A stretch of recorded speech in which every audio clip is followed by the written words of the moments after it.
The Sick Rose is about two people with very troubled pasts from very different backgrounds. When they finally come together, they think that in each other they might have found salvation from their loneliness and pain, but as the book progresses it becomes clear that maybe it would be better if they'd never met.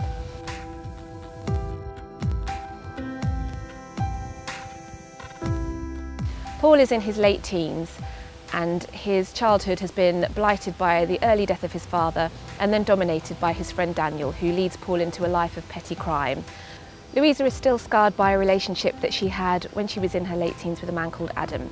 He's long gone, but his ghost and the circumstances of his disappearance still haunt Louisa, and she finds something approaching peace by cutting herself off from her old life and the modern world in general and immersing herself in restoring gardens. Their two lives collide when Paul is sent to do community service and to live under the Witness Protection Act at the garden, the Elizabethan garden that Louisa is currently restoring. What starts as an obsession slowly turns into a serious relationship between them, but it soon becomes apparent that one of their past is catching up with them, and it's not a question of whether, but when and who will get them.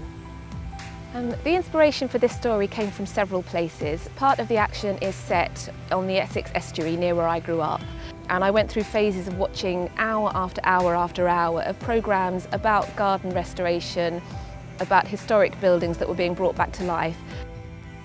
And I was interested in what would make somebody completely want to shut away from, mobile phones, internet, shopping, supermarkets, all the things that make up day-to-day modern life.